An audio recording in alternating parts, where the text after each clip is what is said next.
Hello everyone and welcome to this new video.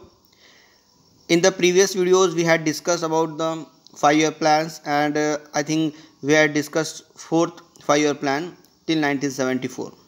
Now in this new video we will going to discuss about the fifth 5-year plan in between 1974 to 1979. So look here, this plan was designed with the goal of making India economically self-sufficient. शुरुआत के दौर से ही, जैसे lesson जब हम लोगों ने start किया था तब से ही मैं आपको ये चीज़ बता रहा हूँ कि near about 150 years India was under control of British and it was completely weak economically totally weak हो चुका था इंडिया। और ऐसे कंडीशन में कोई भी सरकार आती है या कोई भी गवर्नमेंट आती है किसी भी पक्ष की, तो उनके सामने सबसे बड़ा चैलेंज यही होता है कि इकोनॉमिकल सेल्फनेस, फुलफुलनेस।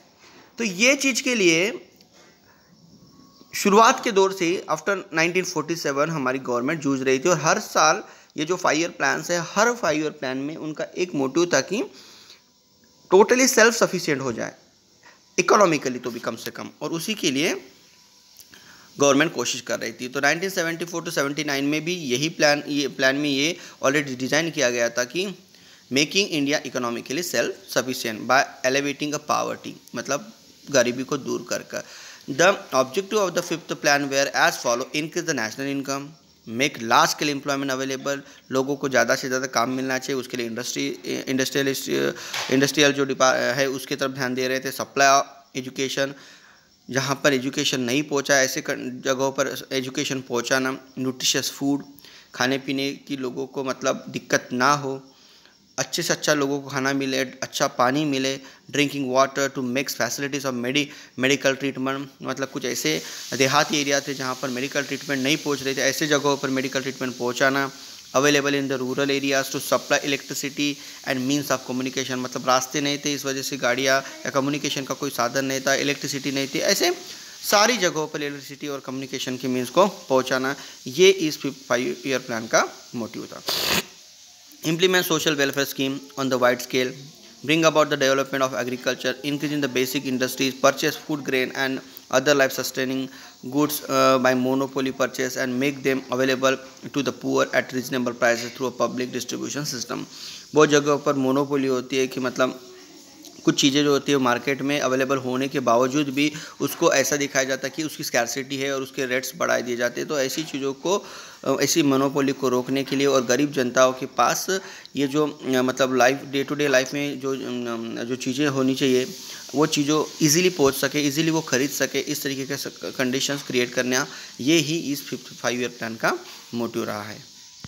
उसके बाद देखते हैं हम लोग, during the fifth 5 plan it was not possible to achieve the goals of removal poverty and increase in employment। जैसे 5th ईयर प्लान में जो पावर्टी को जड़ से उखाड़ के फेंकने का जो मतलब गोल था, बट वो टोटली फेल हो गया, नहीं कर पाए। इन 1977 general election the Congress party was defeated, क्योंकि 1975 में इमरजेंसी लगी थी, क्योंकि 1974 के इलेक्शन के समय पर इंदिरा गांधी जी ने जो गवर्नमेंट मशीनरीज का जो यूज़ किया था गलत तरीके से, उसके खिलाफ सारे देश में रैलीज निकल रही थी और उसके चलते उन्होंने इमरजेंसी लगा दी थी। और नियर अबाउट 1.5 से 2 सालों तक ये इमरजेंसी चली थी और उसके चलते लोगों में एक मतलब निगेटिविटी जो थी कांग्रेस पार्टी के लिए वो फैल चुकी थी। और उसी के चलते 1977 में जब इमरजेंसी ख़त्म हुई तो फिर से जनरल इलेक्शंस हुए। The Congress party was defeated और and the Janata party came to power. Congress party को इस इलेक्शन में हार मिली, जनता पार्टी की सरकार बनी और जो मोटिव 1974 टू 77 ये जो 5th 5 ईयर प्लान में उन्होंने रखा था वो कंप्लीट नहीं हो पाया। The new government ended the 5th 5 year towards the end of the 1978 and started the ruling plan from April 78, but it failed। उन्होंने पुराना प्लान को मतलब स्टॉप करके उन्होंने खुद का नया प्लान लॉन्च किया था, बट वो भी फेल हो गया। Again in 1980 general election were held for Lok Sabha. ये जनता पार्टी की जो सरकार थी, इनमें आपसी मतभेदों के कारण ये भी सरकार ज़्यादा दिन तक चल नहीं पाई और 1980 में फिर से जनरल इलेक्शंस हुए। The Congress party came to power, फिर कांग्रेस पार्टी को पावर मिली। The Congress party came to power, the Congress government close the system of rolling plan and again started the planning like before. उन्होंने, जनता पार्टी ने जो स्टार्ट किया था rolling plan, उसको stop किया और ये जो 5th ईयर प्लान पहले से चलते आ रहा था जो कांग्रेस के ज़माने से, उसी प्लान को आगे फॉरवर्ड किया और इसी के चलते 6th 5 ईयर प्लान भी आया इन बिटवीन 1980 टू 1985। इसमें देखते हैं इसमें क्या मतलब गोल था। This plan also stressed upon elevation of poverty. पिछले प्लान में भी गरीबी को हटाना यही प्लान गोल था, बट वो अनफॉर्चुनेटली सक्सेस नहीं हो पाया। इस वजह से again this point is included in this new 6th 5 year plan. Elevation of poverty, employment generation. This plan had the following objectives: significantly increase the growth rate in the economy, reduce the rate of poverty and unemployment. थोड़े बहुत पैमाने पर क्यों ना हो, इस 6th 5 year plan में economy का मतलब पावर्टी एलिवेशन का जो उनका मोटिव था वो सक्सेस हुआ। Shape and implement the population policy so that people adopted small family norms voluntarily and does keep the population under control. लोगों को एक बात समझ में आ गई थी, अगर हम घर में ज़्यादा मेंबर रहेंगे तो ऑब्वियसली खर्चा भी ज़्यादा बढ़ेगा, तो पॉपुलेशन अगर कंट्रोल में रहेगी तो हम एक अच्छी लाइफ जी सकते हैं। ये चीज़ को समझ के लोग पॉपुलेशन कंट्रोल की तरफ भी ध्यान दे रहे थे। The following programmes were implemented in the 6th 5 year plan. देखिए कुछ प्लान जो बनाए थे 6th 5 ईयर प्लान में वो थे: integrated rural development programme IRDP, rural landless employment guarantee programme. जिसके पास ज़मीन नहीं है या उनको कम से कम मतलब उनको रोज़मर्रा की ज़िंदगी जीने के लिए काम मिलना चाहिए, इसकी गारंटी गवर्नमेंट ले रही थी। उसी को rural landless employment guarantee programme कहते थे, RLEGP। National rural employment programme, same वही प्रोग्राम है ये। और सालेम स्टील प्लांट, ये एक नया इंडस्ट्री वहाँ पे ओपन किया था। इस तरीके से इस 6th 5 ईयर प्लान में ये सारे प्रोग्राम लॉन्च किए गए थे। अब देखते हैं 7th 5 year plan in between 1985 to 1990। This plan laid stress on food, employment and productivity.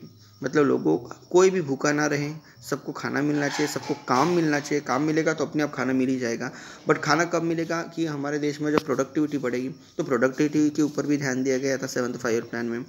The objective of the plan included development, ये तो पहले से ही रहा है। मॉडर्नाइजेशन, मतलब जिसको हम लोग मराठी में आधुनिकीकरण कहते हैं, मतलब कुछ पुरानी चीज़ों को छोड़ के जब हम लोग नए डेवलपमेंट में की तरफ गुजरते हैं, this is known as a modernisation. Self reliance, खुद के ऊपर भरोसा या खुद सेल्फ सफिशिएंट होना। सोशल जस्टिस, सामाजिक न्याय जिसको कहते हैं। Improving the techniques of production, जिस तरीके से खेती बाड़ी पहले ही हुआ करती थी या इंडस्ट्रीज़ के कुछ कामकाज जिस तरीके से हुआ तक करते थे, उसको टेक्निकली थोड़ा सा एडवांस करना। To achieve an yearly increase in the national income of 5%, national income 5% से बढ़ाना ईयरली।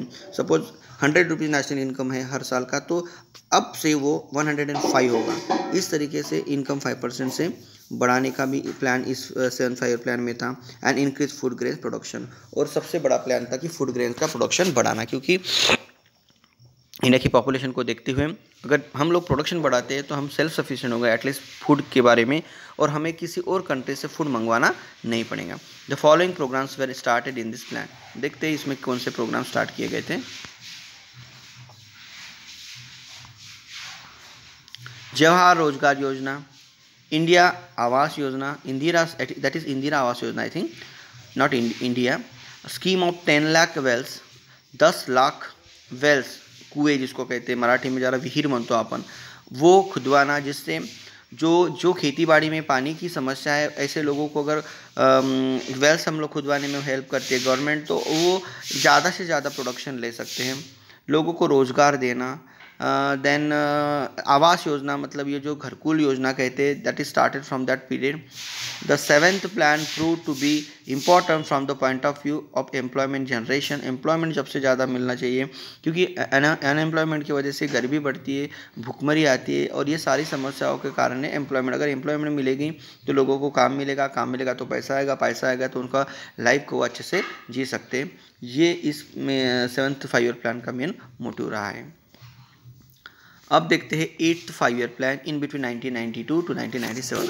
अब ये 1992 जो ये 8th प्लान जो है, ये बहुत ही इम्पोर्टेंट है इंडिया के नज़र से भी और अगर हम लोग ग्लोबलाइजेशन के हिसाब से देखें तो भी, क्योंकि आप सभी को पता है कि 1991 में कोल्ड वार ख़त्म हुआ और जो रशिया का एक ग्रुप था और अमेरिका का जो ग्रुप था, तो रशिया ने अपने अंडर कंट्रोल के जितने भी कंट्रीज थे उनको फ्रीडम दे दी थी, डिसइंटीग्रेट कर दिया था और अमेरिका एक सुपर पावर बन के उभर कर आई थी और पूरा वर्ल्ड एक बड़ी मार्केट बन चुका था। कोई भी कंट्री किसी भी कंट्री के साथ ट्रेड रिलेशन रख सकती थी। तो ऑब्वियसली इस प्लान इन सारी चीज़ों का कुछ ना कुछ तो असर इन 5 प्लान पे हुआ ही होगा। In 1992 to 1997 this plan gave a lot of scope to the private sector. देखिए मैं वही चीज़ बताना चाह रहा हूँ, प्राइवेट सेक्टर मतलब बहुत सारी नई नई कंपनियाँ, नए नए प्रोजेक्ट्स इंडिया में आ रहे थे। इंडिया के जो ट्रेडिंग थी वो अदर कंट्रीज के साथ हो रही थी। इस वजह से the plan had the following features to maintain the rate growth in national income at 6.5%। देखिए पिछले पॉइंट में हमने देखा था कि उनका ऑब्जेक्टिव 5% से नेशनल इनकम को बढ़ाना था, बट इस 5 ईयर प्लान में ये बढ़कर 6.5% मतलब 6.5% हो चुका है। To control the growth of population की ग्रोथ को भी रोकना था। To encourage the programme of family planning, लोगों को समझाना था कि आप फैमिली प्लानिंग कीजिए, 1 या 2 संतान के बाद फैमिली प्लानिंग कर लीजिए। टू रिमूव द इलिटरेसी, मतलब जो पढ़ाई का जो कमी थी लोगों में, मतलब पढ़ाई लिखाई जो लोग नहीं थे उसमें इलिटरेसी का प्रमाण की वजह से सारी चीज़ें होती थी, उसके लिए भी कोशिश की जा रही थी। एक्सपेंशन ऑफ प्राइमरी एजुकेशन, लोगों को कम से कम प्राइमरी एजुकेशन मिले, इसके लिए सरकार कोशिश कर रही थी। The following programmes were started during this plan. देखिए इस प्लान में उन्होंने कौन से प्रोग्राम्स लॉन्च किए थे। प्रधानमंत्री रोजगार योजना, महिला समृद्धि योजना, राष्ट्रीय सामाजिक आर्थिक सहाय्य योजना, मिड डे मील, इंदिरा महिला स्कीम, गंगा कल्याण स्कीम, ये बहुत सारे स्कीम इन्होंने इस समय पर स्टार्ट किए थे जिससे कि देश का सभी दृष्टि से विकास हो सके। ये जो मिड डे मील जो गवर्नमेंट स्कूलों में दोपहर के समय पर बच्चों को खाना दिया जाता है, that is started from that particular period 8th 5 year plan. So during the 8th plan, the importance of private sector grew. This plan is a reflected of liberalization and free market policy adopted in 1991. मैं आपको already बता चुका हूँ इसके बारे में। Now the last and 9th 5 year plan we going to discuss here. 1997 in between 2002 1997 से 2002 के बीच में जो ये 9th 5 year plan है। This plan focused on agriculture, rural development, agriculture क्योंकि 2000 मतलब 21st सेंचुरी स्टार्ट हो रही है और पॉपुलेशन की ग्रोथ बहुत हो चुकी थी। एग्रीकल्चर की तरफ ध्यान देना बहुत ज़रूरी था क्योंकि प्रोडक्शन नहीं बढ़ेगा तो इतने सारे पॉपुलेशन के खाने पीने की समस्याओं को हम लोग जूझ नहीं पाएंगे। इस वजह से इस प्लान में एग्रीकल्चर के ऊपर ज़्यादा ध्यान दिया गया था, प्रोडक्शन के ऊपर। एंड रूरल डेवलपमेंट मतलब जो देहाती एरिया है उनके लिए डेवलपमेंट के लिए ज़्यादा फोकस किया गया है। फिर वो कम्युनिकेशन के बारे में हो, एजुकेशन के बारे में हो, इलेक्ट्रिसिटी, ये सारी चीज़ें इसमें आ गई। Then health system. The objective of this plan were to increase the rate growth of the economy. Again देखिए पिछले 5 year प्लान में हमने देखा था कि जो रेट ग्रोथ था 6.5% तक आ गया था, अभी और उसको बढ़ाना है। Economy create healthy competition in the infrastructure sector में भी मतलब हेल्दी एटमॉस्फेयर तैयार करना है। Then give a new direction in to industrial policy for insuring foreign investment. मतलब फॉरेन की जो कंपनियों को आपको लालच देना पड़ेगा कि हमारे पास रॉ मटेरियल है, हमारे पास एक बड़ा मार्केट है, तो फॉरेन की कंट्रियां आपके देश में आकर पैसा लगाएगी, नए प्रोजेक्ट स्टार्ट करेगी, तो उससे एम्प्लॉयमेंट मिलेगा, देश की इकोनॉमी में भी ग्रोथ हो सकती है। तो ये सारे प्लान्स इस 9th 5 year प्लान में रखे गए थे। The following schemes were started during this plan. देखिए कौन सी योजना कब स्टार्टेड हो रही है, आपको ये सारे 5 year प्लान में आपको समझ में आ रहा है। जैसे कि इस 5 year प्लान में स्टार्ट हुआ था स्वर्ण जयंती Shahari Rozgar Yojana, then Bhagyashree child welfare policy, Radha Rajeshwari Mahila Kalyan योजना, स्वर्ण जयंती ग्राम स्वरोजगार योजना, जवाहर ग्राम समृद्धि योजना, अंत्योदय अन्न योजना, प्रधानमंत्री ग्राम सड़क योजना। देखिए अंत्योदय ग्राम सड़क योजना के बारे में मैं आपको बता दूं, इन 2 योजनाओं के अंतर्गत जो छोटे छोटे विलेजेस थे उनको बड़े शहरों से जोड़ने के लिए भी रास्ते बनाए गए। देन अंत्योदय अन्न योजना के अंतर्गत बहुत ही कम रेट में गरीबों को जो अनाज मिलता है 1-2 रुपये 3 रुपये किलो से ये सारा अनाज बांटा जा रहा है। और this programme is also going on even today also. So in this plan the progress of communication system and service sector was achieved as per the expectation.